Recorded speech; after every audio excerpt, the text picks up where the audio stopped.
अगर तू अपनी जान की सलामती चाहता है तो चुपचाप फाइल रख के निकल। वो सबूत दीजिए।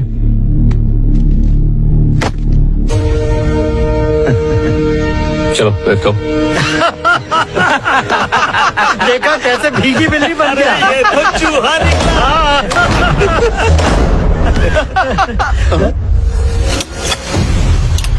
अरे बाप रे, इसने तो अंदर से ताला लगा दिया। हमें तो डर लग रहा है। अबे ये तेरा बॉर्डर नहीं है, यहाँ हमारा ऑर्डर चलता है, समझा?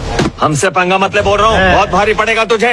हमें कुछ हो गया तो सारी जिंदगी जेल में सड़ेगा। अरे इसे देख क्या रहे हो? इस फौजी को अभी के अभी सस्पेंड करो। कुमार, हम इसे सस्पेंड नहीं कर सकते। ए आर्मी, मौत से मत खेल। तेरे जैसों को जेल में रखकर समझा नहीं है। ये सब करके समझ के नहीं जाता है।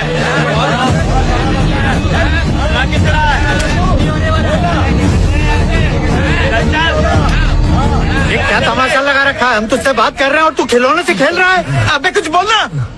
बोलता हूँ। तुम लोग इतने उतावले हो रहे हो तो तुम्हें एक छोटी सी कहानी सुनाता हूँ। मेरे गांव में एक बूढ़े किसान दादाजी रहते थे। उन्होंने सही समय पर अपने खेतों में धान बोया, उसमें सही समय पर खाद और पानी डाला। फसल बहुत अच्छी हुई।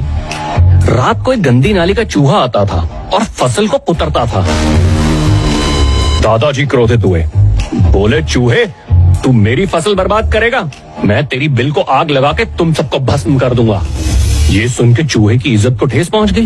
रातों रात उसने सब चूहों को इकट्ठा करके चूहा मीटिंग की। कहा, अगर दादाजी इस बिल में आग लगाएंगे तो हम उस बिल में शिफ्ट हो जाएंगे। अपना पेट भरता रहेगा, बुड्ढा तिल तिल मरता रहेगा। दादाजी ओल्ड थे लेकिन दिमाग से गोल्ड थे।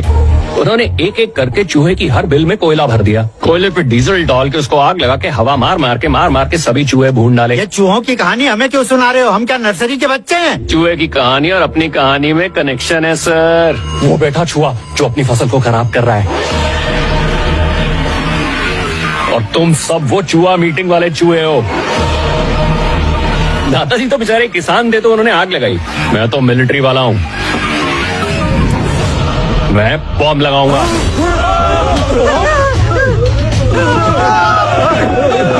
अरे डरो मत, ये टाइम बॉम्ब है। जब तुम लोगों का टाइम आएगा तभी ये फटेगा, और जब ये फटेगा तो खीर पूरी बटेगा। चुपचाप बैठ जाओ, नहीं तो वायर खींच दूंगा। इसमें मैंने 5 मिनट का टाइमर लगाया है। 4 मिनट तक तुम्हें समझाऊंगा। अगर समझ गए तो डिफ्यूज करके निकल लूंगा। जल्दी जल्दी बोलो, हमें मरना नहीं है। इस चूहे ने 5,000 करोड़ रुपए का घोटाला किया है। ये सोचकर मुझे नींद नहीं आती। मैंने गूगल सर्च किया इंडियन पॉलिटिकल स्कैम्स, तो पता चला हमारे भोले भाले समाज सेवक पॉलिटिशियंस ने पिछले 20 साल में कितना घपला किया? पूरे 20 लाख करोड़। क्या हुआ, अपने घोटाले पे यकीन नहीं आ रहा? आप तो बड़ी आसानी से भूल गए, जनता भी भूल गई, देश भी भूल गया, पर गूगल नहीं भूलता। टाइप करते ही पूरी राम कहानी दिखा देगा। तुम्हारे ये चमत्कारी घोटाले का 0.001% पैसा अगर इस देश की गरीब जनता की प्रॉब्लम सॉल्व करने में लग जाता तो पता है क्या होता? हमारे देश का बच्चा बच्चा well educated and fit and fine रहता। पर ऐसा नहीं हुआ। हमारे यहाँ पे स्कूल तो है, लेकिन एजुकेशन के नाम पे धोखा, करप्शन, डोनेशन, यही सब है। और अगर पैसे देके वो डॉक्टर या इंजीनियर बनता है तो वो करप्शन ही करता है। और जब देखो एक ही रोना लगा रहता है कि हमारी देश की आधे से ज्यादा जनता टैक्स नहीं देती, लेकिन देश का हर नागरिक टैक्स देता है। क्योंकि जब वो दुकान में जरूरत का सामान खरीदने जाता है तो आटा, दाल, चावल, तेल, हर चीज पे भर भर के टैक्स लगा होता है, तो टैक्स कैसे नहीं देता है?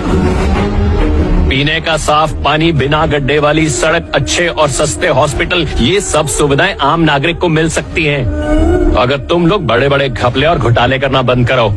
सही कहा ना? पहले तुम लोगों ने हवा उड़ा दी कि हर नागरिक के पास आधार कार्ड होना चाहिए, फिर उसे बैंक अकाउंट से लिंक करवा दिया जिससे पता चले कौन कितना कमा रहा है, कितना खर्च कर रहा है, कौन सा देश घूम रहा है। सारी काली कमाई वालों पे तुम कंट्रोल कर सको। एसी के कमरों में बैठ के हमारी मेहनत वाली कमाई पे काली नजर डाल रहे हो और फिर कहते हो फाइनेंशियल ट्रांसपेरेंसी। गरीब का माल अपनी जेब में डाल, देश के दीमक हो तुम। जनता जब टैक्स के रूप में दिए गए करोड़ों अरबों रुपए का हिसाब मांगती है तो कहते हो मुख्यमंत्री योजना लाए। मध्य तरगति महाभोगम अंटू योजना होती है सिर्फ खून चूसने की। आज तक फाइलों से बाहर योजना कभी नहीं आई। क्यों बे? तुम्हारा आधार कार्ड पैन कार्ड से लिंक नहीं होता? मैं तो कहता हूँ तुम सब मंत्रियों के अकाउंट खुलने चाहिए और उसे भी पैन कार्ड से लिंक करना चाहिए, ताकि हम भी आराम से सोफे पे बैठे चाय पीते हुए तुम्हारी हर ट्रांजैक्शन पे कड़ी नजर रख पाए। लेकिन तुम लोग ऐसा होने नहीं दोगे, क्योंकि तुम हम जनता की हर चीज पे नजर रख सकते हो, लेकिन हम नहीं रख सकते, क्योंकि खाना है ना। हमारा देश बाहर के दुश्मनों से लड़ सकता है, लेकिन अंदर के गद्दारों से लड़ने के लिए देश की जनता को जागना होगा और तुम लोगों से हिसाब मांगना होगा कि आखिर तुम लोगों ने उनके लिए किया क्या है। जिस दिन देश की जनता ने तुम लोगों से हिसाब मांगना शुरू कर दिया, तुम्हारे धंधे बंद हो जाएंगे, सड़क पे आ जाओगे तुम, जेल में सड़ोगे। मैं इस मुच्छड़ को लेने आया हूँ। देश के गरीब लोगों का खून चूसा है इस दरिंदे ने, और किसी ने मुझे रोकने की कोशिश की तो मैं उस गद्दार की सांसें भी रोक दूंगा।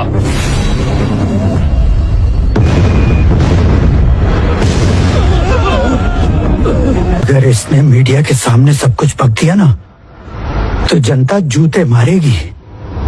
बाइकआउट दिस चूहा।